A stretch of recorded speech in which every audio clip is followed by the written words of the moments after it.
Ada beberapa materi yang disampaikan oleh Ustadz Abu Bakar Ba'asyir itu yang menyimpang sebenarnya. Mohon maaf, ini diperlukan ketegasan pemerintah atau negara. Jangan sampai acara-acara seperti ini malah justru didukung oleh pemerintah daerah, didukung oleh lembaga negara. Di antaranya ada Wakil Menteri Agama, ada gubernur dan wakil gubernurnya. Lah, jangan sampai. Kenapa kok kami melarangnya? Ya berbahaya untuk keutuhan bangsa dan negara. Ideologi khilafah ini akan dibangkitkannya. Lalu umat Islam Indonesia ini akan diadu domba. Yang tidak mendukung mereka dikatakan kafir, halal diperanginya. Bahkan presiden sampai jajaran ke bawahnya jika tidak menerapkan syariat Islam maka dinas sebagai tauhid, yakni ya seperti syaitan. Ini sangat berbahaya. Oleh sebab itu kita sudah diberi tanda acara reuni 212 itu secara nyata di hadapan mata. Ternyata itulah gabungan antara aliran atau ideologi transnasional dan internasional. Karena ada ide-ide yang dibawa itu tidak sesuai dengan ideologi Pancasila. Mohon maaf. Tolong panjenengan semua simak kembali pidatonya Ustadz Abu Bakar Ba'asyir. Begitu juga jargon yang ditawarkan acara kemarin malam tersebut adalah revolusi akhlak. Assalamualaikum warahmatullahi wabarakatuh.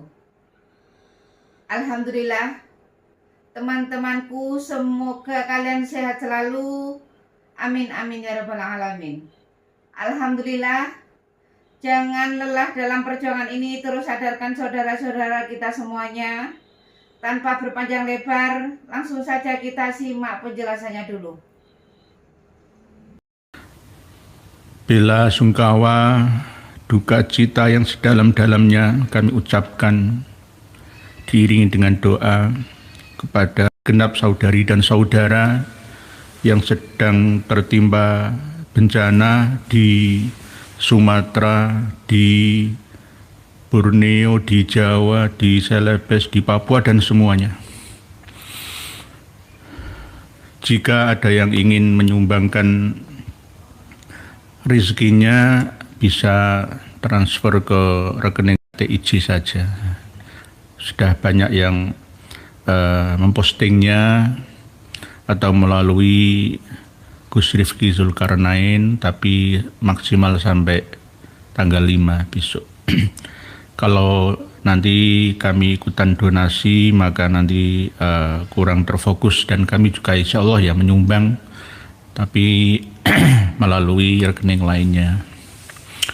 Dan segenap anggota PWLS juga sudah diinstruksikan oleh Sekjen bahwa setiap daerah wilayah bisa turut serta berperan membantu saudara-saudari kita yang sedang kena musibah. Semoga semuanya segera berlalu dan semuanya diberikan ketabahan dan kesabaran disertai pahala yang melimpah di dunia sampai di akhirat. Para pemirsa dan pendengar semua yang berbahagia, kemarin malam mulai dari sore sampai dini hari ada acara reuni 212 di Monas, Jakarta. Kita dapat menyimaknya, melihat videonya, mengikuti kajian-kajian di dalamnya seperti apa. Ada campur aduk antara ke-NU-an, kemoderatan, tapi ada juga yang keradikalan. Di antara pematerinya adalah Ustadz Abu Bakar Ba'asyir dari Al-Mu'min Ngruki Sukoharjo, Solo. Ini bagaimana cara mensikapi sekaligus membentengi umat dan masyarakat Indonesia jangan sampai mudah terkena hasutan mereka. Ada beberapa materi yang disampaikan oleh Ustadz Abu Bakar Ba'asyir itu yang menyimpang sebenarnya. Mohon maaf, ini diperlukan ketegasan pemerintah atau negara. Jangan sampai acara-acara seperti ini malah justru didukung oleh pemerintah daerah, didukung oleh lembaga negara. Di antaranya ada Wakil Menteri Agama, ada gubernur dan wakil gubernurnya. Lah, jangan sampai. Kenapa kok kami melarangnya? Ya berbahaya untuk keutuhan bangsa dan negara. Ideologi khilafah ini akan dibangkitkannya. Lalu umat Islam Indonesia ini akan diadu domba. Yang tidak mendukung mereka dikatakan kafir, halal diperanginya. Bahkan presiden sampai jajaran ke bawahnya jika tidak menerapkan syariat Islam maka dinas sebagai tauhid, yakni ya seperti syaitan. Ini sangat berbahaya. Oleh sebab itu kita sudah diberi tanda acara reuni 212 itu secara nyata di hadapan mata. Ternyata itulah gabungan antara aliran atau ideologi transnasional dan internasional. Karena ada ide-ide yang dibawa itu tidak sesuai dengan ideologi Pancasila. Mohon maaf. Tolong panjenengan semua simak kembali pidatonya Ustadz Abu Bakar Ba'asyir. Begitu juga jargon yang ditawarkan acara kemarin malam tersebut adalah revolusi akhlak. Setuju saya. Setuju, saya sangat setuju. Revolusi akhlak. Termasuk akhlak saya juga. Tapi yang lebih penting adalah yang membuat resolusi itu, yang menerapkan jargon itu. Akhlak dalam berbicara, akhlak dalam berdakwah agama, akhlak dalam hidup berbangsa dan bernegara, bermasyarakat, bersosialisasi dengan lainnya. Itu yang paling penting, termasuk diantaranya adalah perbuatan-perbuatan yang tercela itu dihindarkannya. Nah, ini namanya revolusi akhlak yang sebenarnya. Jangan sekali-kali mengatakan kiai-kiai pribumi itu dengan kata-kata yang menjijikkan didengarnya. Nah, itu termasuk bagian daripada akhlak yang harus direvolusi. Siapa yang merevolusi? Ya kita semua. Sepakat saya. Sepakat. Jangan sampai sedikit-sedikit nggak setuju langsung grebek, intimidasi, persekusi. Lah itu bagian daripada akhlak. Dinamika keilmuan kita harus maju ke depannya. Saling membawa data masing-masing yang dimilikinya. Adu data, diskusi secara terbuka, dialog yang sehat suasananya. Nah itu, ini untuk membawa bangsa dan bangsa Indonesia secara keseluruhannya, baik yang muslim ataupun non-muslim ya, menjadi bangsa yang bermartabat, bangsa yang berharokat menuju peradaban yang tinggi dalam masyarakat. Ini yang penting. Oleh sebab itu kita harus terbuka setelah melihat fakta ternyata acara tersebut dihadiri oleh orang-orang yang beraliran, berideologi non Pancasila sebagiannya.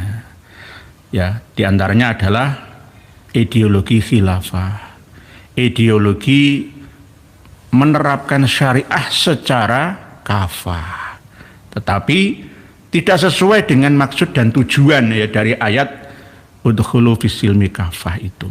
Jadi Ustadz Abu Bakar Ba'asyir itu sejak dulu memang aliran ekstremis kanan.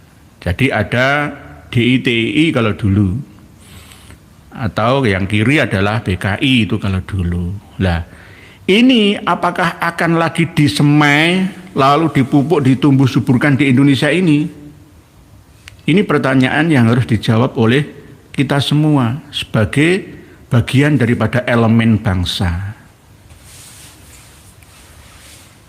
Ideologi khilafah itu boleh dilakukan, diterapkan dalam ranah nafsiyah individu masing-masing orang. Nggak perlu dikelola dalam bentuk negara. Karena apa?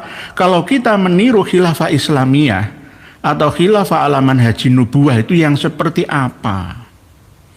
Apakah kita masih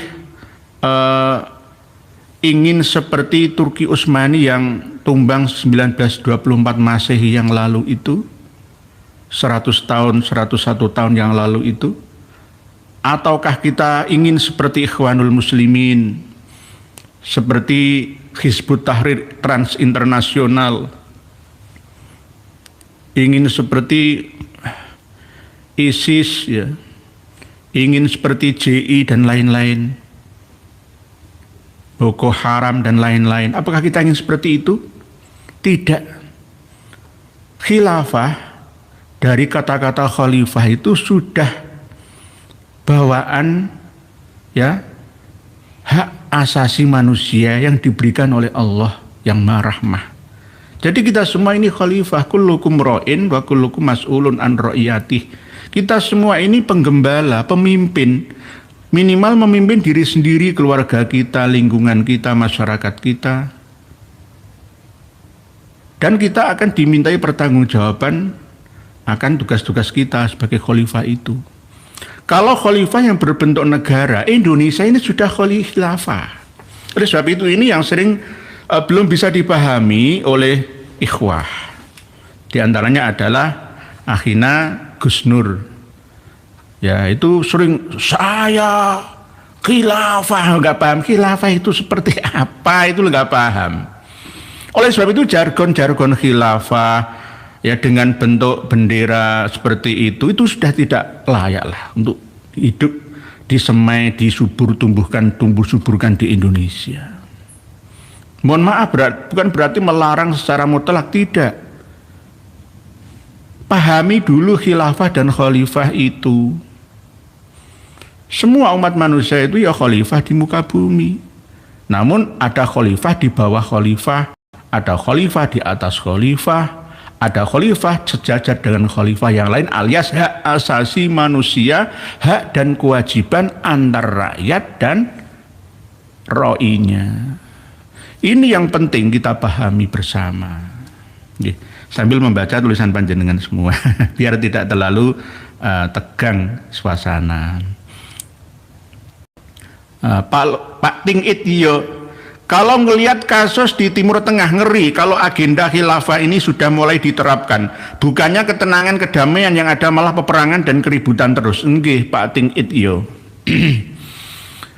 Tidak ada sistem kepemimpinan dalam Islam, politik Islam itu yang damai ya semuanya, nggak ada. Pasti banyak khilafiyahnya.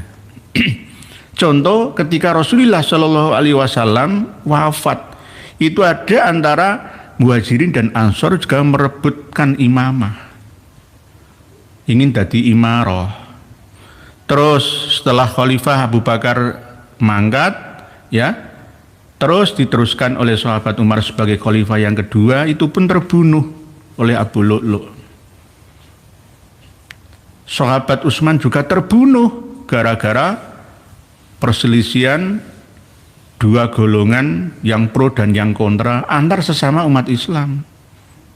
Ingin menyelesaikan siapa pembunuhnya Umar, tapi terus dendam, akhirnya Khalifah Utsman bin Affan juga terbunuh. Khalifah yang keempat, Ali bin Abi Thalib, itu juga terbunuh pada waktu sholat subuh. Ayo, mana lagi? Putra beliau, Sayyidina Hasan bin Ali wa bin Fatimah Az-Zahra binti Rasulillah, diracun, terbunuh. Sayyidina Husain bin Ali wa bin Fatimah Az-Zahra, adiknya Hasan, ya terbunuh, terpenggal. Terus, dan seperti itu terus. Bani Umayyah dengan Bani Abbasiyah juga congkrah. Bani Fatimiyah dengan dinasti Ayyubiyah juga congkrah. Semua sama. Dulu antara Demak ya dengan keluarga-keluarga Duriyah Raden Fatah juga congkrah. Dinasti Mataram Islam juga terpecah-pecah. Terus ingin khilafah yang seperti apa? Oleh sebab itu menurut saya demokrasi Pancasila yang dijabarkan pelaksanaannya dalam bernegara dengan Undang-Undang Dasar 45 itu sudah merupakan khilafah ala manhajin nubuwah, cuma masih ada kekurangan yang perlu dibenahi bersama gitu loh. Bareng-bareng antara teori dan prakteknya itu belum seirama. Nggih, begitu Pak Tingit. Luka lama. Coba kita telaah kasus penggulingan raja atau sultan atau presiden di Timur Tengah sana seperti apa? Ya, presiden Mesir misalkan, presiden Irak misalkan, Raja Faisal misalkan, ya digulingkan dengan berdarah-darah. Sampai sekarang Suriah seperti apa, Yaman juga seperti apa, Saudi Arabia juga seperti apa, Libya Muammar Gaddafi juga terbunuh oleh rakyatnya sendiri, Saddam Hussein digantung oleh rakyatnya sendiri. Ini ya fakta di lapangan bahwa khilafah yang seperti apa yang didambakan oleh umat Islam seluruh dunia. Oleh sebab itu partai-partai politik yang berideologi khilafah ya sudahlah, menyerahlah, sudahlah, ayo ukhuwah saja. Ukhuwah dan ukhuwah kita kedepankan bersama. Ayo membangun peradaban bangsa. Ora usah gegeran antara sesama umat Islam yang ada. Malu kita dengan Jepang, dengan Eropa, dengan China. Mereka sudah melesat ke antariksa. Kita masih gegeran masalah khilafah, khalifah, khilafah, khalifah. Islam dan Islam, Islam dan Islam. Kalau misalkan Ustadz Abu Bakar Ba'asyir kepingin menerapkan kafah, silahkan, pribadinya saja, nggak usah memaksakan kepada lainnya. Toh yang berprinsip memahami Islam secara kafah versi mereka itu pun tidak dan belum bisa memahami secara kafah, secara utuh tentang diniyah Islamiyah. Apakah ada campur aduk baur antara sia-sia atau murni diniyah Islamiyah? Ini kan belum bisa membedakan semua, sehingga abu-abu gitu. Jadi Ustadz Abu ini abu-abu dalam menerapkan ya ayyuhalladzina amanu dukhulu fis silmi kafah itu. Kafah itu yang seperti apa? Jadi sekarang ini ya sudah khilafah lah gitu loh. Alaman haji nubuwah, toh pemerintah tidak melarang umat untuk menjalankan ibadah. Kita di Indonesia ngayomi berbagai macam suku, bangsa dan agama.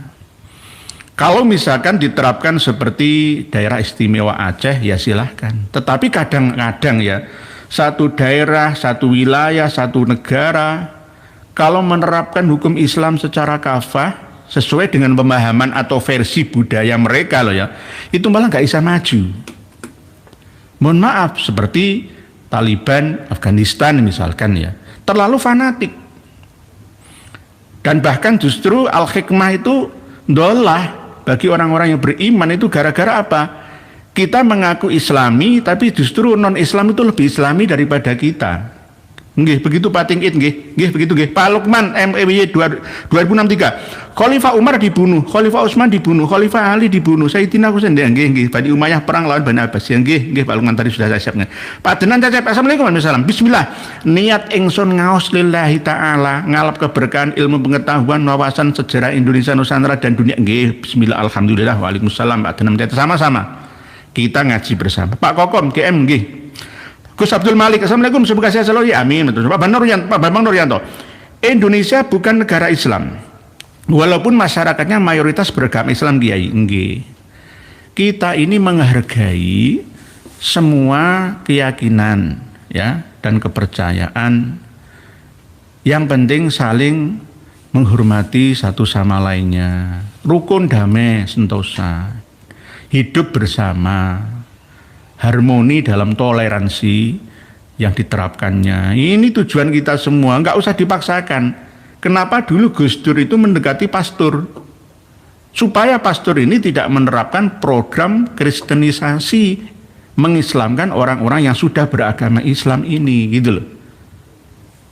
Karena dulu memang getol pada tahun 90-an itu program kristenisasi daerah-daerah yang minus ekonomi disumbang untuk ikut Injili lah. Ini nggak boleh memaksakan orang yang sudah beragama ke dalam agama mereka sesuai dengan misinya. Lah ini tidak boleh. Ini yang dilakukan Gus Dur gitu loh. Gus Dur menjadi pencerah bagi etnis Tionghoa dengan diakuinya agama Konghucu. Nah, jasa beliau karena apa? Indonesia ini juga ada etnis Tionghoa yang beragama itu. Kalau toh nggak setuju ya jangan ikuti, kan begitu. Jadilah Muslim yang baik, jadilah Nasrani yang baik, jadilah Katolik yang baik, ya, jadilah Hindu, Buddha, ya, Kejawen, Kapitayan, Sunda Wiwitan, Keharingan, Kabalian yang baik. Yang penting nomor satu itu saudara, ukhuwah antar sesama penduduk, ya, satu negara Indonesia Raya. Sama seperti yang terjadi di Sumatera misalkan ya, yang tertimpa bencana, ora usah ditanya agamamu apa, ya tolonganmu iku manusia ya sedulur kita. Wah aku nyumbang di Sumatera Barat, di Tapanuli, Sibolga, Sumatera Utara, Aceh itu yang saya sumbang wong Kristen. Enggak usah begitu. Apakah umat Islam menyumbangkan sebagian dari hartanya diterima oleh non muslim, diterima dapat pahala? Dapat pahala. Jangan khawatir, dapat pahala. Memberi makan hewan yang tidak beragama saja dapat pahala. Orang memberi sesuatu yang bisa bermanfaat untuk lainnya, makhluk lainnya, ya makhluk hidup ataupun yang tidak hidup, pohon-pohonan, itu ya ibadah, ya ada pahalanya. Apalagi menyumbang kawan-kawan kita yang sedang tertimpa bencana, dapat pahala. Jadi jangan terlalu fanatik buta gitu loh.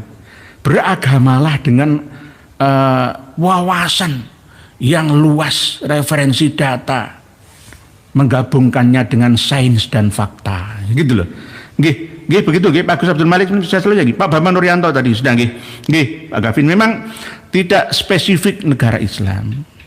Ini sudah menjadi kebijakan dari kiai-kiai kita dulu, kiai-kiai sepuh dulu itu begini, memang bukan negara Islam tetapi tetap berjuang untuk Islam, gitu loh. Sampaikan Islam itu secara baik dan benar, rahmatan lil alamin. Orang akan tertarik dengan Islam, ya, maka mereka akan masuk Islam dengan keilmuan, ya, bukan dengan keturunan. Itu nggih. Pak Bambang Nuryanto, leres. Pak Gavin, nasab palsu harus direvolusi. Oh, nggih, jelas itu sudah lama kita revolusi bersama jenengan juga. Pak Superno, derek ngaos Pak Kiai, selamat berjuang mencerdaskan bangsa Indonesia. Oh nggih, siap, monggo Pak Superno. Pak Ahmad Saleh, keilmuanmu bisa ketakar oleh kami yang awam dari akhlakmu. Oh nggih. Hati keilmuan saya itu masih minus, Pak Pak Ahmad Saleh. Jadi akhlak saya juga masih buruk, belum karimah, masih mazmumah. Jadi kami tetap belajar terus untuk menjadi lebih baik. Leres Pak Ahmad Saleh, keilmuanmu bisa ketakar oleh kami yang awam dari akhlakmu. Matur suwun, terima kasih. Nggih. Jadi kita tidak boleh sombong, saling menasihati watawaso bil haqqi. Nggih, Kang Kabayan, setahu saya pasca 4 sahabat Nabi nggak ada yang bisa mendirikan khilafah lagi. Yang ada itu sistem dinasti dan mamlakah. Oh nggih, memang begitu Kang Kabayan. Karena dengan adanya khilafiyah, persulayan itu akhirnya Islamiyah itu bisa berkembang kemana-mana. Seandainya Islam itu mulus-mulus saja dalam sistem siasahnya, maka ya bisa berkembang sampai ke negeri kita. Kenapa kok sampai berkembang sampai ke India, ke Afrika, ke Eropa? Ya karena ada persulayan, ada perbedaan pendapat ya dan pendapatan gitu. Nggih. Berita nomor wahid nggih dadah nggih Pak Gavin nggih aliran Syiah. Nggih siasah. Kok Pak Kokom? Para nabi diutus hanya untuk menyadarkan, bukan untuk membunuh atau berantas. Nggih. Kalau membunuh, berantas itu dalam kondisi perang. Kalau kita diperangi, kita ikut serta memerangi mereka. Kalau nggak dibunuh atau membunuh itu konsep perang, menang atau kalah. Jadi kalau suasana damai, aman, ya tidak boleh membunuh, nggak boleh menyakiti aja nggak boleh, apalagi membunuh. Bang Soli aja, acara rizik sudah nggak laku, nasab mereka rungkat. Alhamdulillah sudah banyak kipin yang tercerahkan, tinggal Bapak Wafi dan Bapak Ajir. Harus sabar Bang Soli saja, memang harus sabar. Kemarin ya cukup banyak yang menghadiri itu ya perkiraan 7 ribuan lah. Kalau 7 juta nggak ada. Ya 7 ribuan. Kemudian dan banyak yang dari luar daerah Jakarta. Dan sampai larut malam juga. Sebenarnya orang Jakarta itu kan ya butuh istirahat dan butuh jalannya lancar waktu bekerja. Itu jam kerja lah ya kalau besoknya lah. Kalau malamnya nggak tidur ya siangnya yang tidur, berarti siangnya nggak cari nafkah. Lah ini bagaimana? Ya wallahu a'lam lah. Yang penting tetap ya hasil daripada reuni 212 itu jangan dimakan mentah semua. Ada doktrin-doktrin khilafah, doktrin-doktrin dari Ustadz Abu Bakar Ba'asyir yang semi takfiri ya dulunya, sekarang agak lemes ya, agak halus ya. Ya ini berbahaya. Berarti persatuan antara radikalis ya dan campuran antara jihadis ya, demokratis plus yang masih dalam kondisi campur aduk antara NU dan Muhammadiyah. Persis. Lah ini bagaimana? Ya harus bisa memilah dan memilih gitu. Jangan sampai dimakan mentah semua apa yang disampaikan oleh pemateri mereka, di antara mereka itu. Di antaranya misalkan Kang Mas Rizik Syihab menyampaikan seperti itu ya tidak berdasarkan dalil Quran hadisnya, kitabnya dari kitab apa, siapa pengarangnya, enggak ya, langsung sesuai dengan kemauannya. Menyinggung pemerintah supaya memberantas korupsi ya semua sudah tahu itu. Jangan mengintervensi Pak Prabowo. Pak Prabowo itu lebih pintar daripada panjenengan. Jadi alhamdulillah presiden kita tidak hadir pada acara itu lebih bermanfaat. Bagaimana jeritan suara hati rakyat yang ada di Sumatera, ya bener meriah, Tamiang Aceh ya, Sibulga, Tapanuli Sumatera Utara sampai Padang sepanjang dan lain sebagainya. Wah, ngeri. Ngeri kalau kita melihat masih ada yang belum ditemukan ratusan. Kalau di total yang meninggal ya ribuan, belum lagi yang terdampak jutaan. Jutaan. Innalillahi wa inna ilaihi rajiun. Belum lagi yang di Jawa ya, dibayangi oleh Gunung Saloko, Lumajang, Gunung Merapi yang meletus, belum lagi longsor-longsor ada di pegunungan, di gunung-gunung yang tinggi, letak rumahnya, kemiringannya, ya di Banjarnegara, Wonosobo, ya di Jawa Barat juga semuanya lah, ya Jadi Pak Presiden tidak hadir pada acara di Monas kemarin malam itu sudah tepat, sudah benar, sudah lebih bermanfaat untuk rakyat. Nggih, Bang Soli aja, nggih.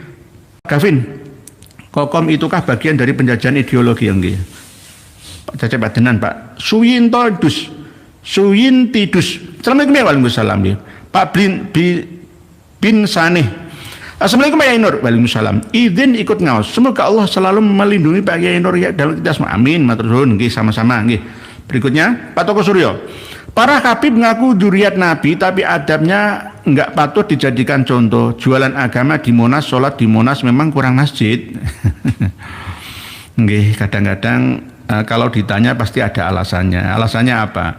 Ya terlalu ribet nanti kalau dari Monas ke Istiqlal kan ya ruwet ya. Lalu daripada seperti itu ya sholat langsung aja, imamnya di panggung, makmumnya di bawah. Gitu. Nggih. Nah ini sebenarnya ya itulah, orang itu pasti memiliki dalil masing-masing atau hujah. Ya, Pak Agus Juwono. Kalau seperti sahabat Rasulullah yang memimpin oke lah, tapi manusia zaman sekarang sifatnya berubah-ubah. Nyari yang lillah itu sulit nggih, karena ada terbesit dalam hatinya itu kepentingannya, duniawiyahnya itu. Bukan murni diniyahnya. Apalagi siasah atau politiknya. Wah, bahaya itu nggih. Membunuh sama anak bangsa, perang saudara. Coba di Suriah itulah pada Islami sih. Di Irak ini pada Islami asli ini. Yaman, Libya, Mesir ya pada Islami. Cuma kalau di Ikhwanul Muslimin Mesir itu ditolak memang. Coba HTI kalau di Arab Saudi ya diusir. HTI Hizbut Tahrir Indonesia itu sebenarnya kan mengekor pada fatwanya Syekh Yusuf bin Ismail An-Nabhani, pendiri Hizbut Tahrir Internasional. Beliau Syekh Yusuf bin Ismail An-Nabhani yang mengisbat Ba'alawi katanya, ya seorang sufi ahli fikih dari Palestina ya. Itu tidak disalahkan 100% karena memang posisinya di Palestina untuk berjuang melawan Israel. Tapi kalau Hizbut Tahrir itu dibawa ke Indonesia yang nggak cocok. Pusatnya Hizbut Tahrir itu di mana? London, Inggris sana. London. Jadi ada kepentingan-kepentingan. Jadi kita ini harus waspada, cerdaslah dalam beragama gitu. Kita ini masih rebutan tulang tanpa dagingnya. Nggih Pak Agus Juwono, nggih. Pak Supri WK, maaf Yai, sedikit cerita. Tahun 2000-an temanku YN Wali Songo pernah KKN di Pondok Ngeruki. Ternyata punya pasukan khusus buat teroris. Latihannya di hutan Wonogiri sebelum Pak Basir ketangkap. Oh, nggih Pak Supri WK, nggih. Oleh sebab itu ya tidak hanya JI Al-Mu'min Ngeruki saja ya, termasuk FPI juga. Terlatih semi militer tetapi justru untuk melawan sesama saudara. Kiai-kiai digerebek juga. Lah ini bagaimana sih? Bagaimana ya kok bisa seperti itu? Kalau Ustadz Abu Bakar Ba'asyir itu tidak ditangkap, diamankan oleh negara, ya akan lebih berbahaya dalam ceramah-ceramahnya. Menghasutlah, mencuci otak umat Islam Indonesia supaya, atau berideologi takfiri atau radikali. Ini yang berbahaya. Nanti ngebom juga boleh, walaupun beliau aslinya enggak setuju ngebom itu enggak setuju, tetapi kan pengikutnya kan beda pemahamannya. Sama seperti yang terjadi di Buana Cakapala, Muntilan, Magelang atau Borobudur yang dibom oleh Duo Al-Habsyi. Ya itu kan ya sama. Menganggap bahwa budaya peninggalan bangsa Indonesia Nusantara itu harus dilenyapkan semua, diganti dengan sejarah versi mereka. Ini berbahaya, tidak menghargai ya seorang tamu terhadap tuan rumahnya. Begitu nggih Pak Supri nggih. Jadi pasukan khusus nggih. Jadi misalkan nggak seneng dengan kebaktian di gereja dibom saja, berbahaya ini, berbahaya. Oleh sebab itu pihak penyelenggara negara itu harus waspada. Sudah ada dinas khusus ya, bagian deradikalisasi ya. Bahkan BIN itu juga akan punya staf-staf yang mengawasi mereka. Jangan sampai tumbuh subur lagi ekstrim kanan ataupun ekstrim kiri yang ada. Jangan sampai. Nggih, Pak Supri WK matur suwun informasi. Pak Masalah, negara Islam tidak menjamin kami tidak nyolong kalau pemerintahnya nyeleweng. Negara Islam tidak menjamin kami tidak nyolong kalau pemerintahnya nyeleweng. Mesti gimana nggih? Nggih. Apakah korupsi yang dilakukan oleh koruptor itu perintah agama? Ya enggak, itu kepentingan mereka sendiri. Mereka koruptor-koruptor itu memiliki hujah atau dalil pribadi. Saya tak korupsi, ini tak anggap sebagai syubhat. Nanti saya tak nyumbang ke kiai-kiai termasuk saya ini misalkan gitu. Atau menyumbang ke tokoh-tokoh siapa itu kan ya cuci uang money laundry ya mungkin seperti itu, atau saya tak nyumbang buat masjid padahal uang dari hasil korupsi. Lah itu dalil pribadi, dalam agama tidak diperbolehkan, jelas tidak diperbolehkan, nggak ada. Jadi antara teori dan praktek nih Pak Saleh itu yang masih belum sesuai dengan fakta datanya.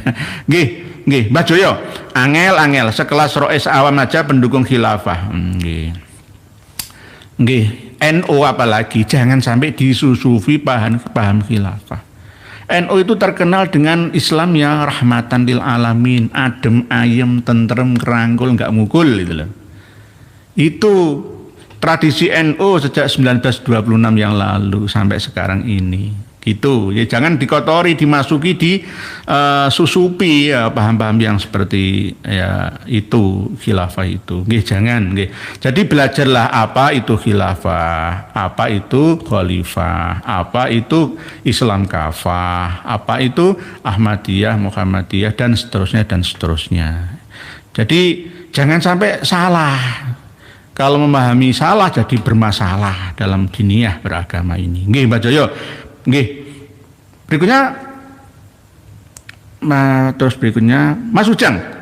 Waalaikumsalam warahmatullahi wabarakatuh. Ya Nur, khilafah apabila dipraktekkan pada diri sendiri sesuai tuntutan Kanjeng Nabi maka akan sejahtera bangsa ini. Apabila diterapkan dalam mengelola negara menjadi sengsara. Oh nggih, enggak apa-apa. Diterapkan secara pribadi, enggak apa-apa. Itu dijamin oleh negara ini gitu. Jadi misalkan khilafah ya saya sebagai khalifah memanage atau manajer bagi diri saya sendiri ya silakan, nggak apa-apa. Kan sering saya sampaikan bahwa terkadang Jepang itu lebih Islami daripada kita yang secara formal agama kita Islam. Finlandia itu indeks kebahagiaannya itu di atas rata-rata seluruh manusia sedunia. Swedia, Irlandia, Belanda, ya, termasuk diantaranya ya Inggris Raya, Australia, itu negara-negara yang sebenarnya yang diterapkan di sana itu ajaran Islam. Hikmah dholatul mukmin yang kita lakukan, yang kita pelajari justru kita nggak mempraktekannya. Termasuk diantaranya adalah menghargai ilmu pengetahuan. Jepang itu kan nggak ada orang Jepang yang tidak menerapkan kesopanan, sopan, mesti bari kan begitu ya, sopan ya. Itu orang Jepang, misi Jepang. Kita malah sombong, bukan saya. Sombong kita ya berarti lebih Islami Jepang daripada kita. Finlandia tuh sangat menghargai hak asasi manusia. Jadi manusia itu harganya mahal. Punya hak hidup di negara, di tanah yang harus ditunjang fasilitas kebahagiaannya sampai keluarga dan anak cucunya. Satu hari cukup kerja 3 jam bisa hidup 1 pekan. Semua disuplai oleh negara, bahkan kejahatan itu minus. Irlandia itu polisinya pakai pentungan. Beda dengan Meksiko, beda dengan Kanada. Itu pusatnya narkoba sampai Peru ya. Itu pusat neraka dunia. Tapi kalau di Eropa, bagian Finlandia nomor 1, negara paling bahagia sedunia. Swedia, Irlandia, Inggris Raya, ya, termasuk Rusia juga, Jerman, itu negara-negara yang Islami, menghargai ilmu pengetahuan dan menghargai hak asasi manusia. Membunuh orang di Indonesia itu murah, memperkosa, menzinai orang itu hukumannya ringan saja. Tapi kalau di sana jelas sangat-sangat keras diterapkan. Islami, lebih Islami di sana. Walaupun Saudi Arabia itu negara Islam, ya, tapi indeks kebahagiaannya tidak menang dari Finlandia, dari Australia.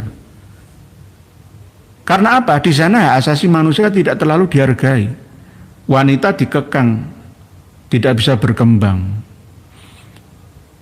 Lah, inilah yang namanya al-hikmatu dolatul mu'min. Hikmah, kebijaksanaan itu adalah barang yang hilang dari orang-orang yang beriman. Lah, orang-orang yang beriman itu namanya ya muslim. Aslama yuslimu, islamannya dimaksud dengan Islam itu damai. Dalam satu negara kok damai, berarti negara Islam gitu loh. Kalau kita kan kadang kan berpegang teguh pada namanya saja, namanya Islam, tapi pemeluknya tidak damai, ya berarti nggak Islam. Antara sesama umat Islam perang, gontok-gontokan, saling menghujat, saling menjatuhkan, ya berarti bukan ajaran Islam.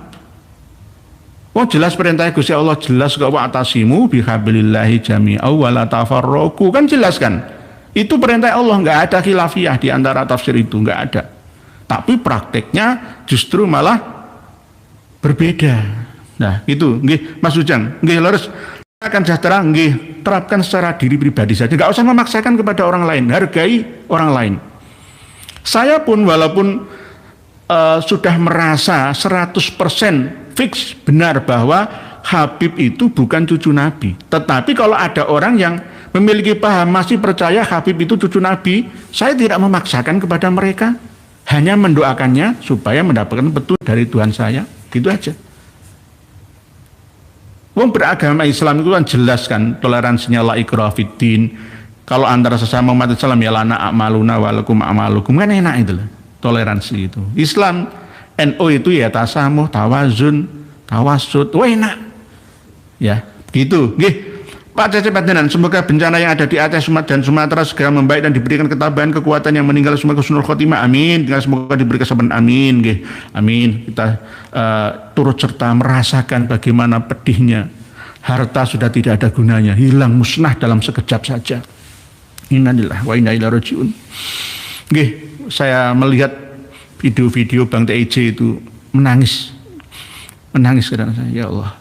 Pak Gavin, kalau ada khilafaan harus diberantas remoh, tidak sesuai Undang-Undang Dasar 45, nggih, harus disadarkan. Oleh sebab itu pemerintah kita kan sudah menggalakkan mencanangkan deradikalisasi itu. Termasuk Ken Setiawan itu kan dulunya ya termasuk aliran keras itu, sekarang malah justru turut membina saudara-saudaranya yang lain. Jadi paham takfir itu berbahaya. Jadi nggak mau berpikir 2 langkah 3 langkah. Pokoknya gak ngene, rokok, kafir, tauhid. Dulu Ustadz Abu Bakar Basri ya begitu. Pokoknya nggak sesuai dengan Islam, presidennya tauhid. Gitu. Seandainya tadi presiden yang malah tambah rusak.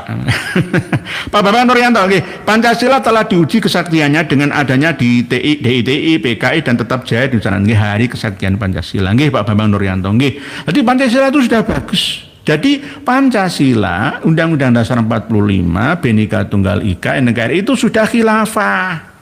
Alamannya haji nubuah, cuma enggak 100% karena berdasarkan perkembangan waktu dan zaman, lokasi, situasi dan kondisi yang berbeda dengan Arab Saudi, Irak, Timur Tengah sana. Jangan disamakan dengan sana.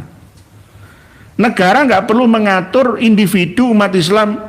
Umat Islam wajib berdoa sebelum makan, wajib berdoa sebelum jima, wajib berdoa sebelum tidur.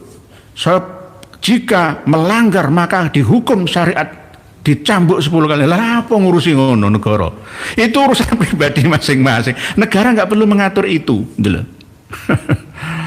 Ada yang ngatur sendiri, gitu loh. NU juga harus tasamu, tawazun, tawasud, berwawasan, berperadaban, gitu. Muhammadiyah juga begitu, jangan tertutup, sama, menakmui kerjasama.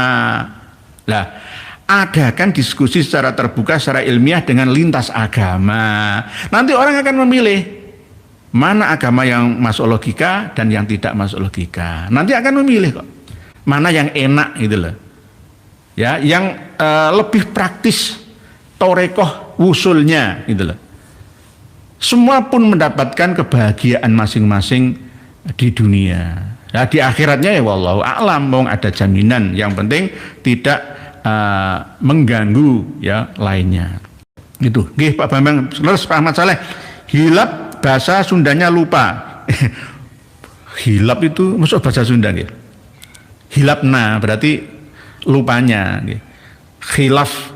Khilaf itu bahasa Arab. Khilaf itu perbedaan. Kalau dalam bahasa Sunda lupa. Nggih Pak Ahmad Saleh, wong gunung. Dadi riya ikut ngaji nggih, siap nggih. Berikutnya Pak Boris Wan Java ikut ini Pak ya, monggo Pak Boris, Pak Kambrot. Kambrot. Assalamualaikum Cengkareng dereng Pak nggih, monggo. Pak Dunia Maya. Assalamualaikum. Nyimak nggih. Ini banyak tulisan Kang Sodikin. Saudara dalam satu negara walau berbeda-beda keyakinan nggih, rukun. Enggak boleh wong Hindu nyembah setan, jin, lawan. Oh, enggak boleh begitu. Enggak boleh begitu. Orang Hindu punya pendapat sendiri sesuai dengan keyakinannya, dijamin oleh negara. Setiap warga negara ya berhak atas agama dan kepercayaannya masing-masing dan menjalankan ya ibadahnya sesuai dengan keyakinannya masing-masing. Enggak boleh kita mengganggunya, enggak boleh. Lawang kita ini kadang-kadang ya itu tadi karena saking mayoritas ya kadang-kadang ya suka ngelanggar sendiri aturan agama kita.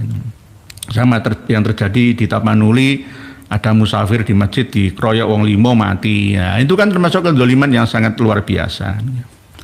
Dan ada gambarnya masjidnya itu, ya. Pak Winarno Cahyo, gerakan dosa satu dusta sudah mangkrak. Bangsa Indonesia kini sudah mampu menatap masa depan dengan terang benderang. Nggih, Pak Winarno Cahyo, nggih. Walaupun dulu tidak setuju Ahok menjadi gubernur, oke lah itu dulu sudah, nggak usah direoni, diingat-ingat lagi sudah. Itu sudah, wong sekarang antara Mas Ahok dengan Mas Anies ya gandengan tangan ya malah piye to. Wong sing arus bawah itu loh, sing kepruk-keprukan, sing duran itu bersalam-salam rangkulan nih, deal-dealan nih. Wah, ya inilah korbannya itu kalangan bawah. Oleh sebab itu yang kalangan atas itu harus menyadarkan, sudahlah, ini masalah siasa. Jadi ada benar Anies, ada benarnya, ya bisa membebaskan pulau-pulau reklamasi di Jakarta Utara, ya kan? Tapi Ahok itu ya juga ada benarnya, walaupun sedikit. Masalah apa? Mengkritisi kita jangan terlalu buta terhadap ya ulama yang tidak sebenarnya. Ada yang mengatakan seperti itu, tapi Ahok juga lesannya juga perlu direvolusi. Gitu. Nek ngomong ojo plak ya jangan seperti itu. Ya perlu revolusi akhlak juga. Gitu, nggih. Nggih. Pak Budi Benda, benar banget ya, siap. Kan Sodikin saudara dalam satu negara nggih. Rukun. Kebo GRK. Kita harus saling menghormati antar agama, antar suku, antar nggih, tidak boleh menghina antar suku. Kita ini bangsa yang satu. Dari Sabang sampai Merauke berjajar pulau-pulau, sambung menyambung menjadi satu. Itulah Indonesia dan seterusnya. Cici Garok, assalamualaikum warahmatullahi wabarakatuh. Sehat selalu Pak Kiai.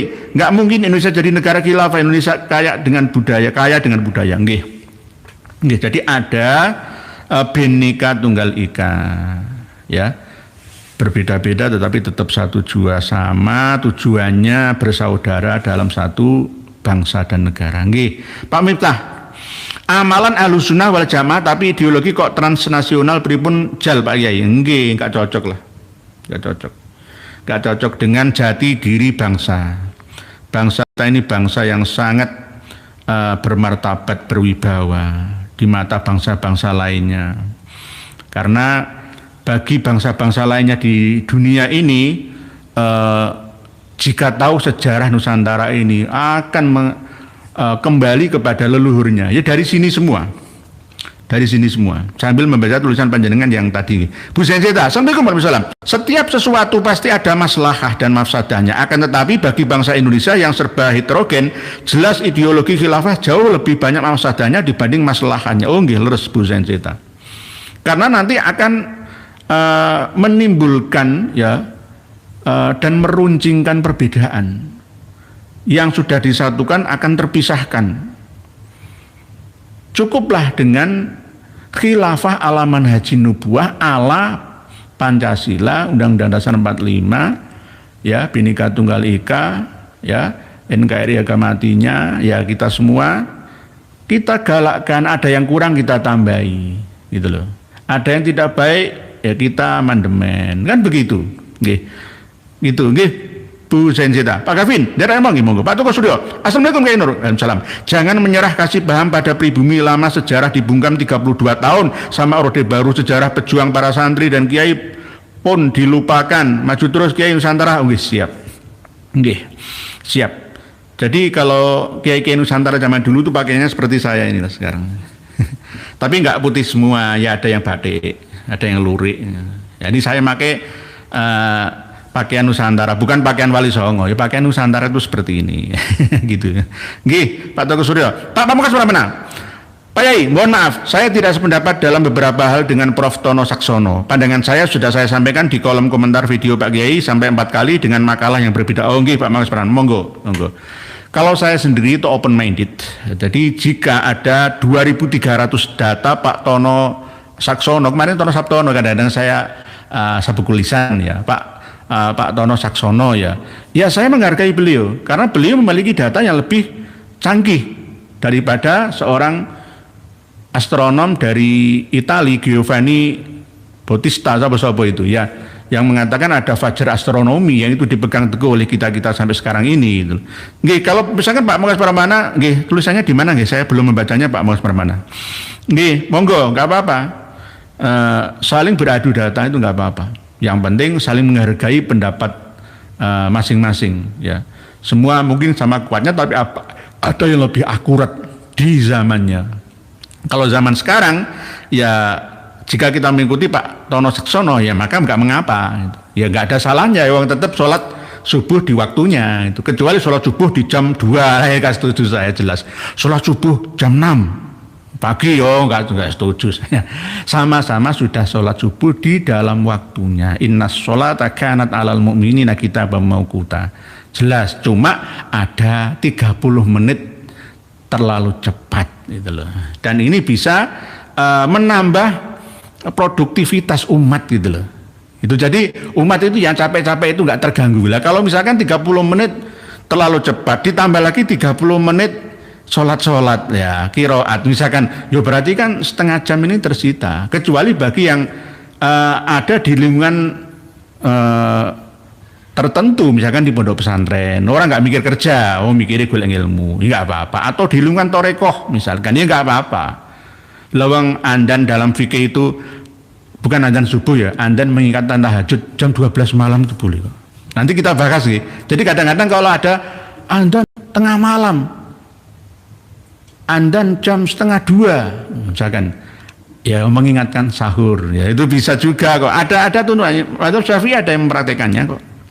Karena kita ini bukan negara Islam, maka itu aneh kalau ada adzan 2 di malam hari setelah sholat isya selain adzan isya itu. Nggih, monggo Pak Pamungkas Pramana, saling menghargai. Pak Demak Siti, Assalamualaikum warahmatullahi wabarakatuh. Sungguh miris pidato Kiai Miftahul Ahyar mengenai presiden kita dianggap darurat. Kalau kita amati darurat karena Kiai Miftahul Ahyar pengen negara khilafah, mohon dikoreksi nggih. Kalau memang begitu Pak Demak Siti, ya kita ini kecolongan gitu loh. Pak Romo Miftah itu dulu juga mendukung FPI dan pernah menjadi anggota struktur juga. Nah ini kan kita kecolongan lah ya. Mohon maaf ini saya nggak meneruskan, nanti dikira nanti saya bahas yai sepuh. Nggih. Jadi begitu, jenengan lebih tahu gitu. Nggih. Berikutnya Pak Miftah. Amalan Ahlussunnah, oh tadi sudah. Terus berikutnya, Pak Nusa Bangkit, Ahmad Saleh, gajah agamanya apa? Pertanyaan bodoh. Pak Nusa Bangkit nggih. Nggih. Jadi beramal soleh itu, bersedekah itu bisa ke apa saja yang ada manfaatnya. Sedekah terhadap alam semesta itu juga bisa. Pakai supermatch banyakan petugasnya daripada kibinnya petugasnya. Petugasnya yang ngeramekan kemarin malam itu saya juga ikut menyimak, tapi nggak sampai lengkap, sampai dini hari. Sampai jam berapa itu? 4 jam. Hah? Streamingnya 4 jam, tapi sampai dini hari kok, itu sampai tahajud juga kok. Ya, sampai tahajud juga itu. Pakai seper Pak Ardin Widiawan, Pak Yai, paling pas adalah Darussalam, negara damai. NU 1934, Muhammadiyah negara Darul Muahadah, kesepakatan. Sebenarnya paling sunnah Nabi Indonesia karena mencontoh Madinah. Bisa seperti itu ruh-ruhnya saja. Ruh spiritualnya yang penting maslahah. Sama seperti yang disampaikan Bu Zainzeta. Banyak-banyaklah membawa kemaslahatan, jangan membawa kemafsadahan. Jadi bumi ini tata ya dengan syariah. Syariah itu bukan syariat Islam saja ya, syariah duniawiyah, ardiyah, sebagai khalifah terapkan sebaik-baiknya, yang arif dan bijaksana. Nggih begitu. Pak Kun, khilafah. Nggih. Pak Ranggenao, berkah sahabat Muawiyah, siasah perpolitikan tambah cemerlang. Nggih. Walaupun Muawiyah itu dimusuhi sama Syiah, tapi Muawiyah itu juga ada masalah. Dengan adanya Muawiyah, perkembangan Islam lebih cepat sampai ke Eropa. Kalau nggak ada dinasti Bani Umayyah, Muawiyah kan Bani Umayyah ya nggak sampai bisa menaklukkan Tunisia, Aljazair, Maroko, sampai Jabal Torik, sampai Andalusia, ya sampai Eropa, ya. Jadi semua ada manfaatnya. Lah dinasti Abbasiyah juga ada manfaatnya sampai melebar ke India, ya. Sampai ke Cina. Bahkan di Cina itu ada makamnya sahabat Nabi Sa'ad bin Abi Waqqas, ya. Lah di Barus, ya di Tapanuli ya Sumatera, ya itu ya ada makamnya sahabat Nabi di sana. Ada batu nisannya, Barus. Di Barus itu. Jadi ada sahabat Nabi di Indonesia. Oke, jadi ada hikmahnya. Jadi khilafiyah itu ada rahmah di baliknya. Kadang-kadang ada seperti Pak Cecep Patenan. Oke, sudah. Pak Cecep Karok. Berikutnya saya membaca tulisan dengan yang langsung dan ada yang tadi seling. Pak Lentera kecil. Ada reuni 212 nggak ada faedahnya, nggak ada untungnya. Jadi presiden nggak datang karena banyak yang jauh lebih penting lagi serta berguna untuk leres. Seandainya Pak Prabowo kok datang, waduh saya kecewa.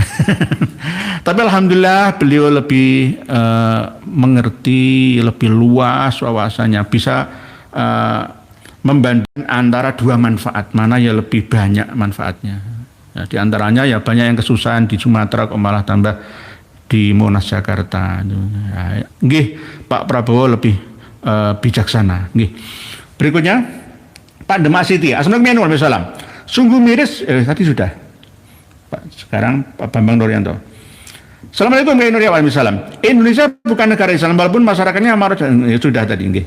Pak Toko Suryo, sudah. Pak Supargianto. Assalamualaikum Kiai. Waalaikumsalam. Para kapim nggak ngoreksi diri, nyuruh reformasi akhlak selama ini. Dia yang nggak punya akhlak, sukanya ngedabrus, ngemis-ngemis atas nama Nabi.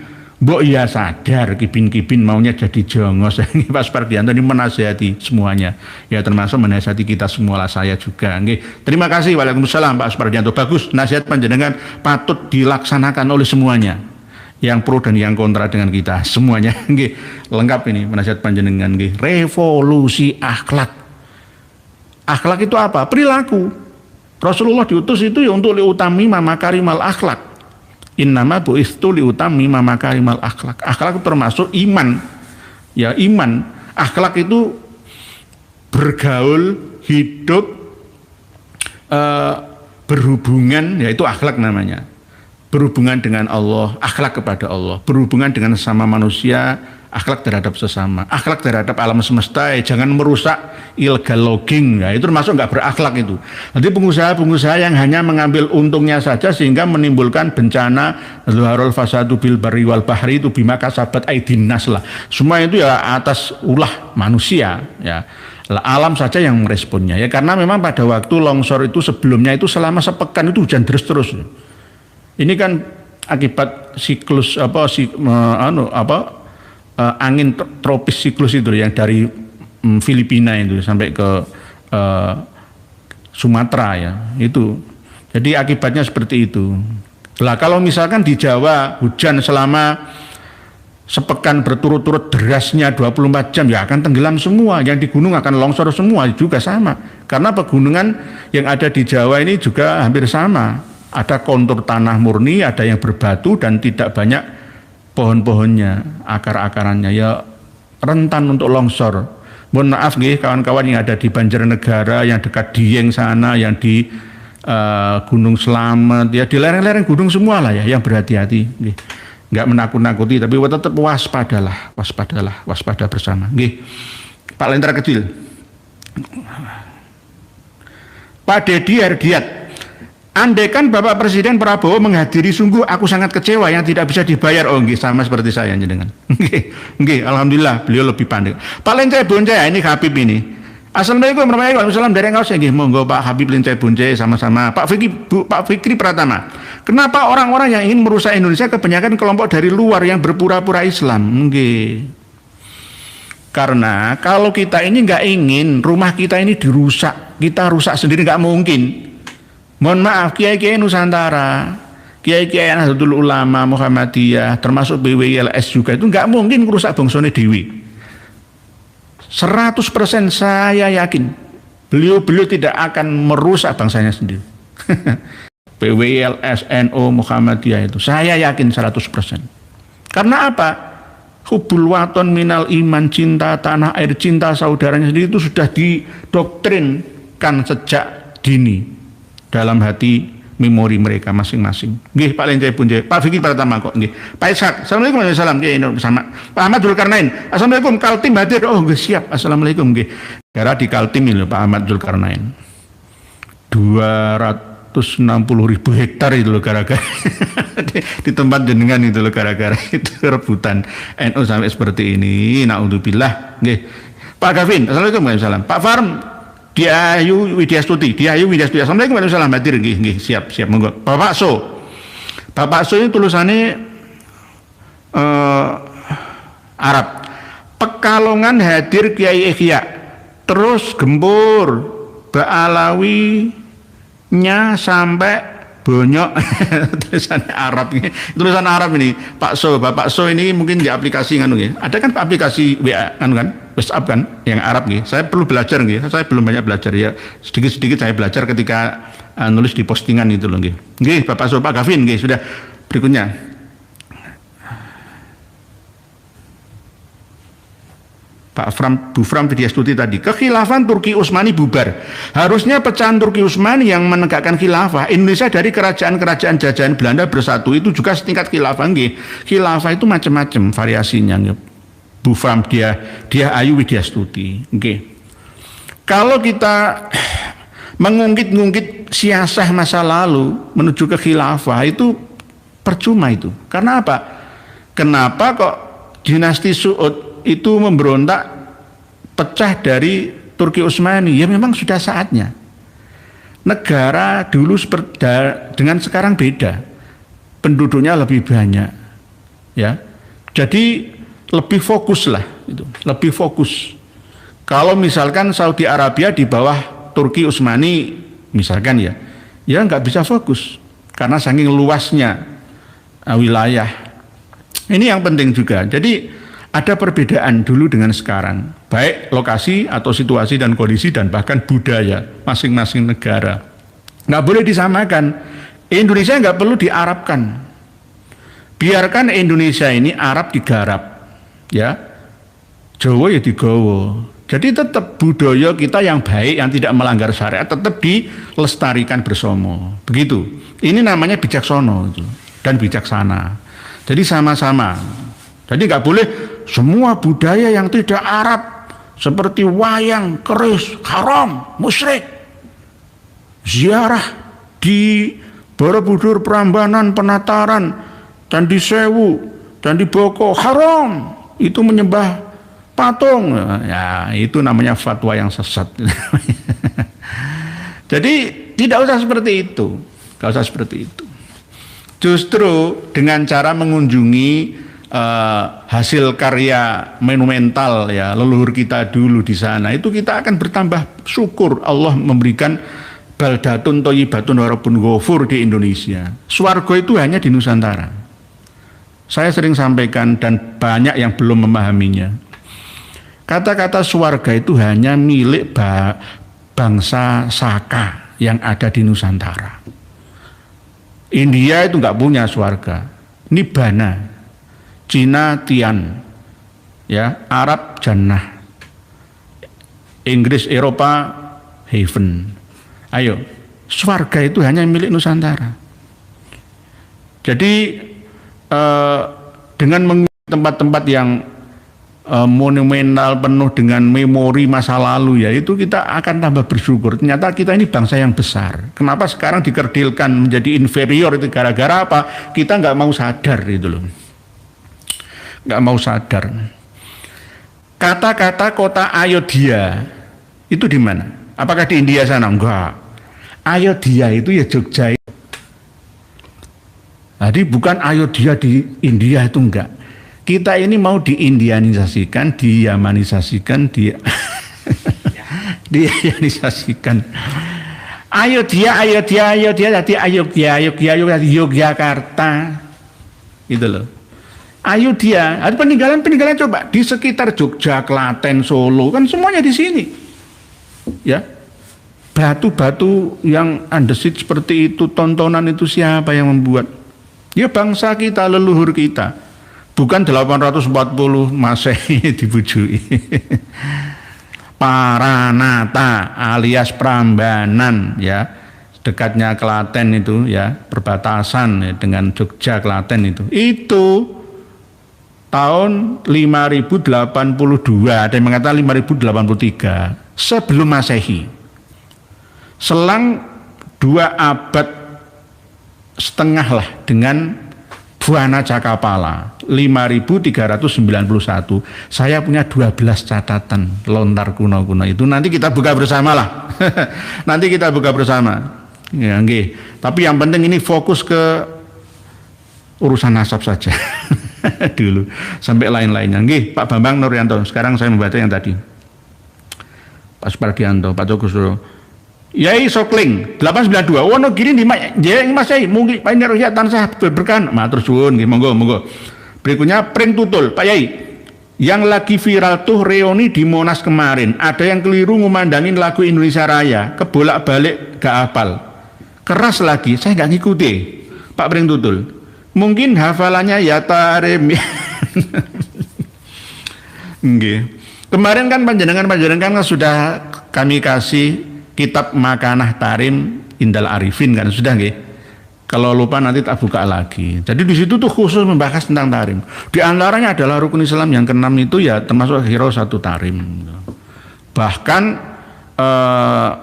penduduk tarim itu menyerupai malaikat, lebih mulia daripada malaikat. Itu di Makanah Tarim itu. Sudah kami bagikan kok. 1 tahun yang lalu lah. Ya mungkin kalau lupa tak bagi lagi kapan-kapan.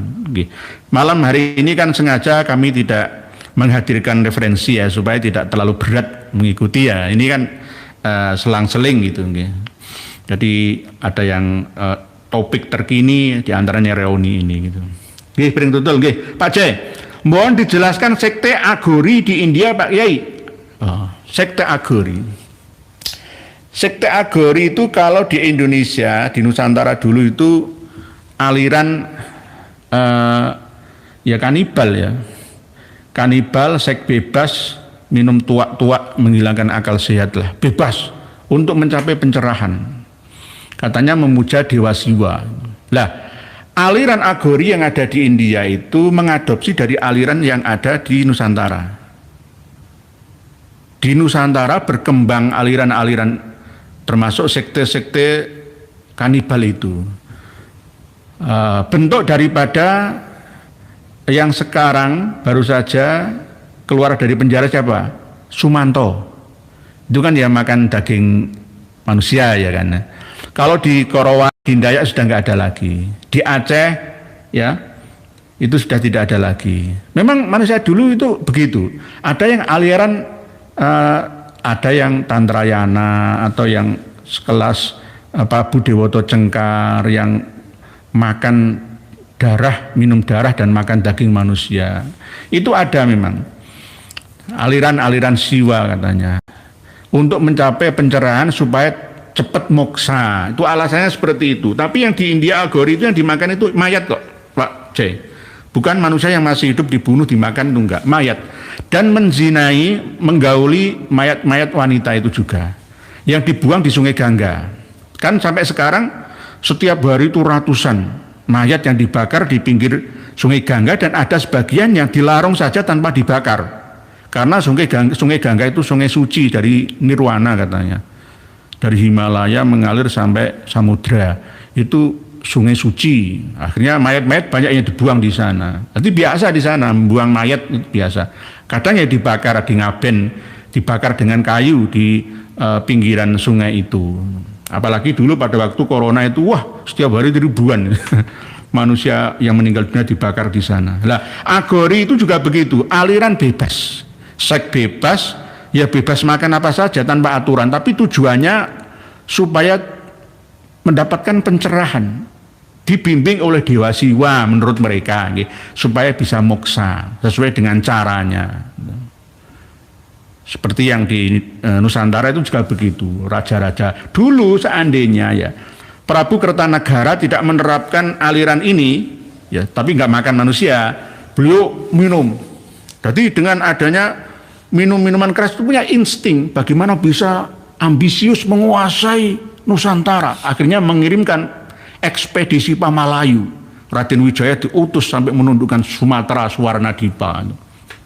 Itu insting. Oleh sebab itu kadang-kadang kalau ada penulis ya, pemusik itu biasanya ya apa ya, nyabu atau nyimeng apa nyandu itu loh biasanya kan gitu, dapat ada bisikan halusinasi, bisa mengarang sebuah lagu atau menulis sebuah buku ya, atau mendapatkan ilham-ilham tertentu gitu loh ya, halusinasi sampai nggak tidur 4 hari 4 malam, bisa seperti itu. Nah, ada aliran Prabu Kertanegara itu menerapkan tapi nggak sampai makan daging manusia seperti Aghori dari India ini, Pak Jai.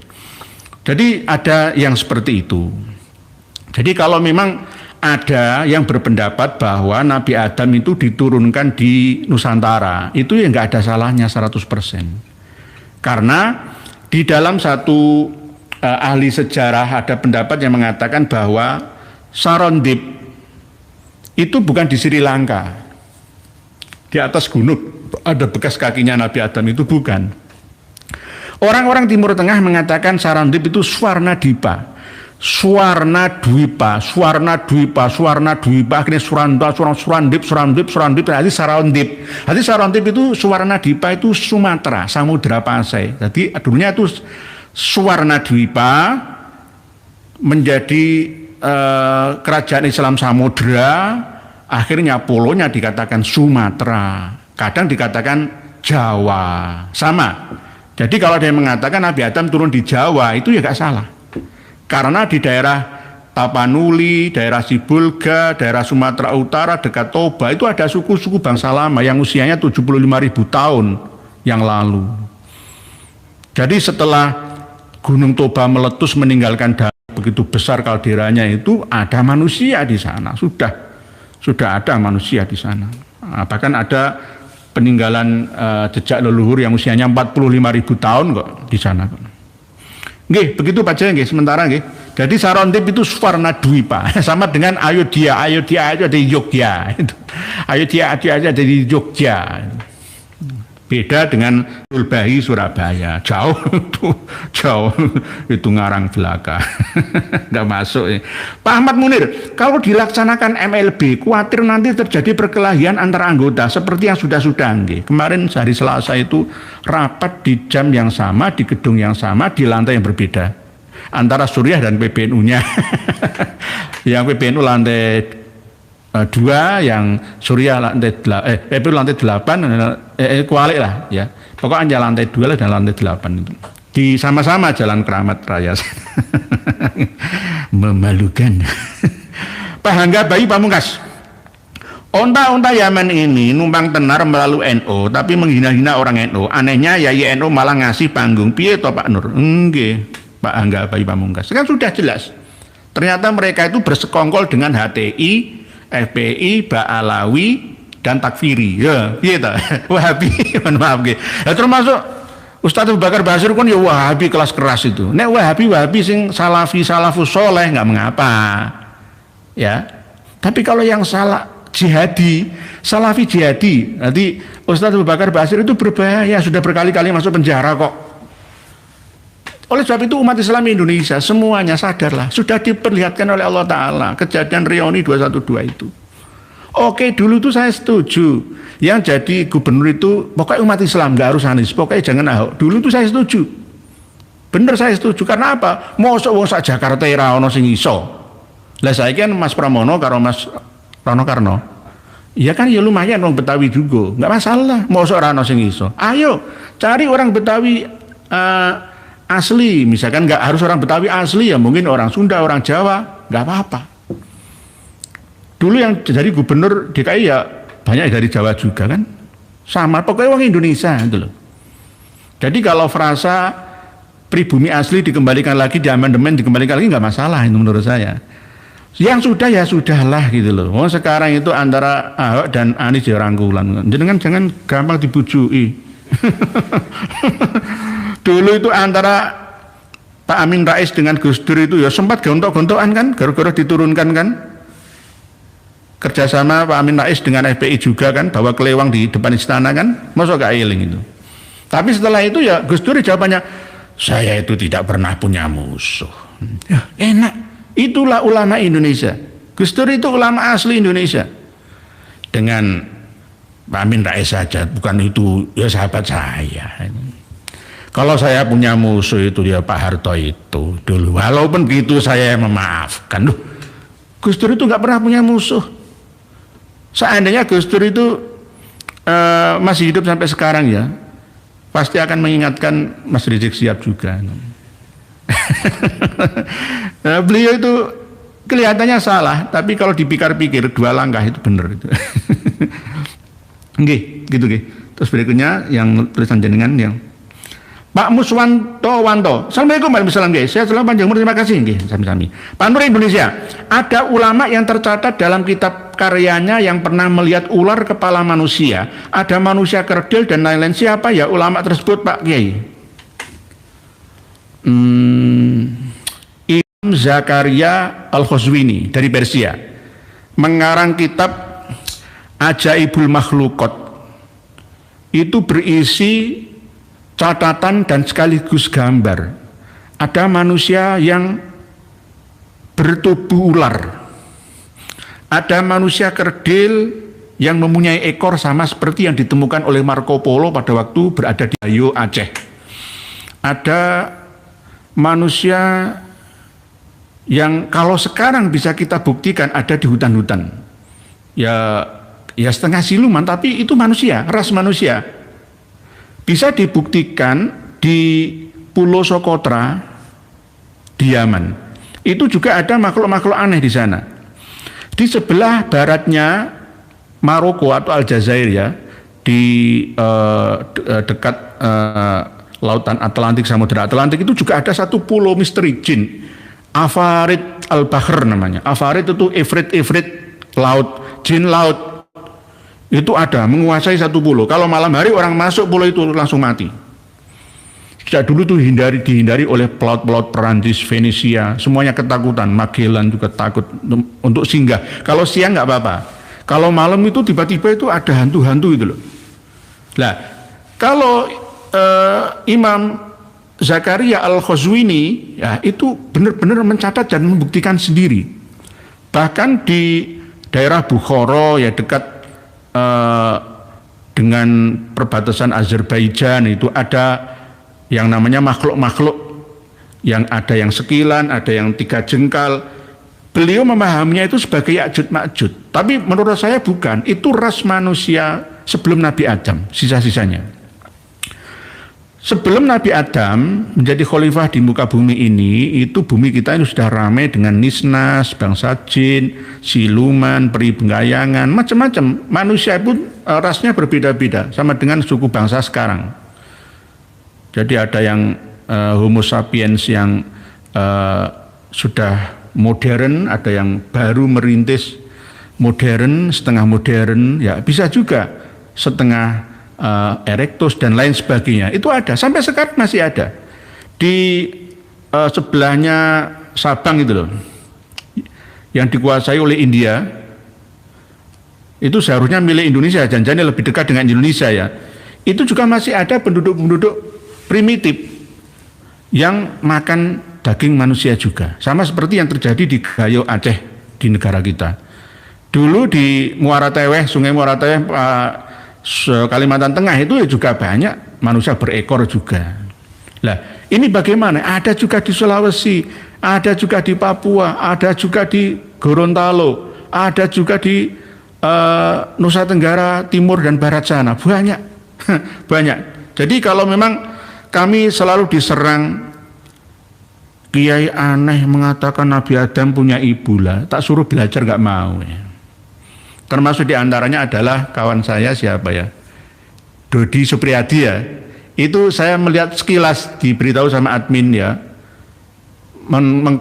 mengcounter saya, aneh ini. Mungkin ya menyesatkan, Nabi Adam kok punya ibu gitu ya. Ya, sudah tak kasih kitabnya, baca kitab Futuhat Al-Makkiyah, ya kan? Baca kitab At-Tauhid, baca kitab An-Nafah Al-Ambariyah, baca kitab Al-Iqlil Hamdani. Sudah saya sertakan semua, tapi tetap muales ya. Baca tafsir Al-Manar, surat An-Nisa, surat ayo baca. Gitu loh. Ya kalau nggak bisa baca ya saya bantu membaca itu. Dan saya punya kitab sendiri khusus untuk yang menerangkan tentang Abi Adam, Bani Adam, Umi Adam. Saya punya kitabnya itu loh. Jadi ini untuk memancing ya pengetahuan anak bangsa supaya berkembang, nah, tidak jumut gitu, nggih. Begitu nggih sementara. Tadi kitab Ajaibul Makhluqat karya dari Imam Zakaria Al-Khazwini dari Persia membuktikan sendiri. Lah kalau di Indonesia ya banyak sekali, di Mentawai ya itu ya banyak juga. Bahkan kalau di Australia yang asli dulu tuh banyak, karena penduduk Australia yang asli itu dari Nusantara, tapi digenosida oleh orang-orang Eropa. Akhirnya dikuasailah benua Australia itu oleh mereka. Suku-suku aborigin yang asli Nusantara musnah semua. Sama seperti yang terjadi ketika Spanyol menundukkan Peru ya, Amerika Tengah dan Amerika Selatan itu. 120 tentara Kristen Spanyol membantai suku Maya asli Indonesia, asli Nusantara di sana. 80.000 dibantai. 126 orang membantai 80.000 gara-gara apa? Ya gara-gara mereka itu husnudzon kepada penjajah Spanyol. Orang kulit putih berwarna biru itu dewa ya. Takut melawan, akhirnya ditembaki mati. Sebagian ada yang ditulari dengan penyakit menular ganas, akhirnya banyak yang mati. Itu. Jadi asli penduduk Amerika itu Nusantara. Indian itu asli Nusantara. Kenapa kok dinamakan Indian? Wajahnya mirip India, padahal India itu Hindia, Belanda, Hindi Asyarki, ya kita ini. Itu. Oke, begitu sementara nggih Pak Nur Indonesia. Masih lama ya, Pak Bambang Nuryanto. Waktunya NU Kultural membersihkan halaman rumahnya dari debu Kiai. Oh nggih, siap. Siap. Pak Nuri Nuriawan, kurang apa para sahabat Nabi SAW, tapi tetap aja terjadi perang Jamal dan perang Siffin, apalagi kita yang masih awam Islam. Nggih Pak Nuri, dulu itu ada perang lucu, perang Jamal. 6.000 yang meninggal dunia kedua belah pihak Ali dan pihak Sayyidah Aisyah. Lah, pendukungnya Muawiyah dengan Sayyidina Ali perang itu juga hafal Quran. Lah Muawiyah itu ya hafal Quran nih. Pengikutnya Muawiyah itu ya hafidh-hafidhuh, ikut perang. Jadi perang antara Sayyidina Ali dengan Muawiyah itu ya perang lucu. Wayahe sholat ya sholat ya. Piye to iki? Kayak aku kemarin itu loh ya. Saya di Geruduk itu kan takjak sholat maghrib. Ono sih nggak gelem melu sholat ya. Lah malah sholat aku malah diduding-duding gitu. Ya itulah. Nanti tradisi Islam itu ada yang buruk, mohon maaf. Lu takjak apik-apik, takjak sholat malah saya dituding-tuding ini. Bagaimana itu? Di rumah saya sendiri, di tempat saya sendiri. Tamu malah menghardik tuan rumah. Ya sama seperti itu, gitu loh. Jadi selalu begitu. Diajak rukun, damai, ukhuwah itu nggak mau. Sama seperti perang Jamal, perang Siffin itu. Nggih. Nggih. Begitu nggih. Pak Sitinggil 77 ya Jabaru ya Qaharu habis gelap bila terang. Al-Fatihah amin. Nggih, insyaallah. Nggih, siap. Semoga begitu. Pak Ngasiman. Cagura Gunung Rawa 57 Pati hadir. Assalamualaikum warahmatullahi wabarakatuh. Boleh dibaca yang cocok dengan tema biar tidak terulang-ulang, tidak melebar. Oh nggih, siap. Pak Ngasiman dari Gunung Rawa Pati, 14 km dari kota Pati itu ada waduk Gunung Rawa. Nggih, siap. Ada berapa ratus hektar? Nggih, siap. Pak Berita Number Wahid emas. Rebutan tambang emas Pak Gavin. Nanti Pak Gavin berbicara sama Pak Berita Number Wahid. Pak Warsita Wijaya ini. Alhamdulillah Pak Yai, saya ikut istimak di Lampung, hadir kurang lebih 3 jutaan. Mobil gratis, makan minum gratis, 3 hari 3 malam. Prediksi hujan ajaibnya tidak hujan. Angin setelah selesai. Oh nggih. Walaupun saya tidak masuk dalam jamaah tabligh tapi menghargai. Karena jamaah tabligh itu juga bagian daripada Ahlussunnah wal Jamaah. Amalannya itu ya mazhab Hanafi, mazhab Maliki, kadang mazhab Syafi'i. Ya sama Ahlussunnah wal Jamaah. Walaupun ada beda prinsip dengan saya, ya nggak mengapa. Beda itu malah justru menjadi rahmat bagi kita. Bahkan kita juga sempat kedatangan seorang ustadz dari kalangan jamaah tabligh juga. Enggak masalah. Nggih, enggak apa-apa Pak Warsita Wijaya. Nggih, semoga ada manfaatnya dengan istimak seluruh umat Islam sedunia dari kawan-kawan jamaah tabligh sana. Nggih. Karena sudah dikode sama admin kita, maka kesimpulan daripada pertemuan kita malam hari ini adalah bahwa kita harus waspada akan adanya politik khilafah, itu sia-sia atau siasat untuk menguasai negara, menginfiltrasi lalu menguasai dan akhirnya mempengaruhi kita. Berbahaya untuk keutuhan bangsa dan negara, karena Indonesia ini tidak hanya Jawa saja, tidak hanya Sumatera saja, semuanya.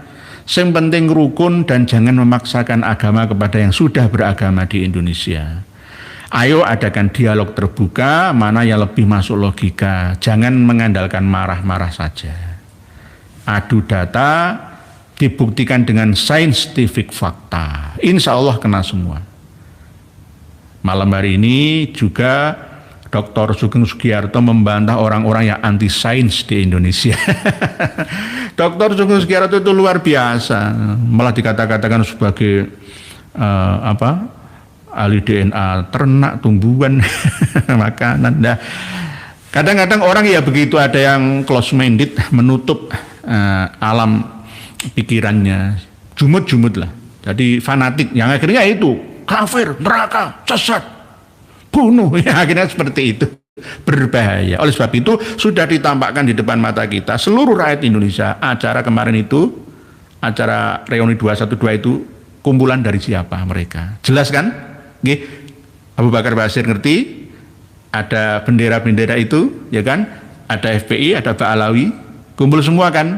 Oleh sebab itu sadarlah, wahai rakyat Indonesia semua. Ayo kita hidup berbangsa dan bernegara ala khilafah. Pancasila, Undang-Undang Dasar 45, Bhinneka Tunggal Ika, NKRI, harga mati. Kita ini sudah berkhilafah, sudah khalifah. Nggak perlu cari khilafah ala manhajin nubuwah ala Timur Tengah, nggak usah. diekspor dari sana, diimpor ke kita. Ya kita mengimpor ideologi khilafah dari sana. Nggak perlu salah kaprah itu, nggak usah mengikuti Syekh Yusuf bin Ismail An-Nabhani yang mengisbat Ba'alawi yang memprakarsai berdirinya Hizbut Tahrir di Palestina sana. Kalau di sana cocok, oke. Lawang di Turki aja ya ditolak, di Yordania ditolak. Ayo mana yang menerima hati Hizbut Tahrir itu? Gak ada. Saudi Arabia, Ikhwanul Muslimin di Mesir aja digulingkan kok. Jadi nggak usah macam-macam. Ayo fokus berkarya untuk bangsa gitu loh.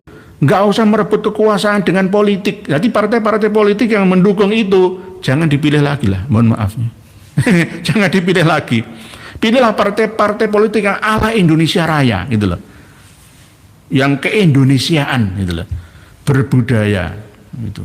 Lah pakaian saya ini ya pakaian Indonesia, bukan imporan, enggak. Ini pakaian asli beskap ala Mataram Islam.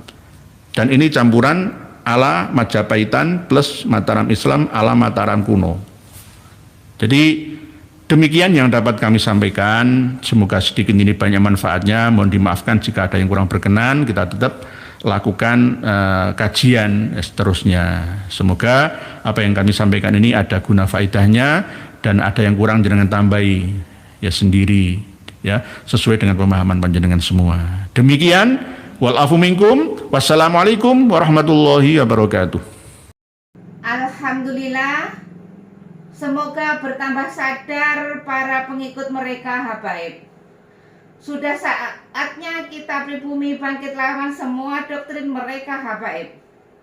Wahai saudaraku, secara ilmu, sejarah dan nasab sudah terbukti Ubaidillah terputus 650 tahun bahkan bisa lebih.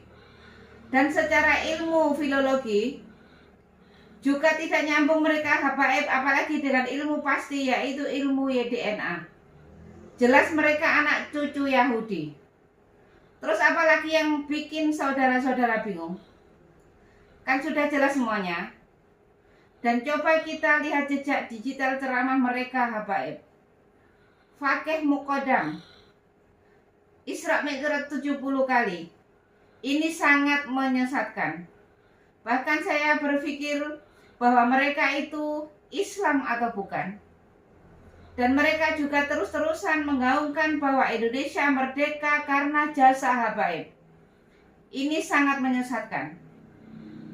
Karena tokoh-tokoh pahlawan nasional kita tidak ada dari kalangan mereka habaib. Justru mereka lah yang membuat Nusantara lama merdeka.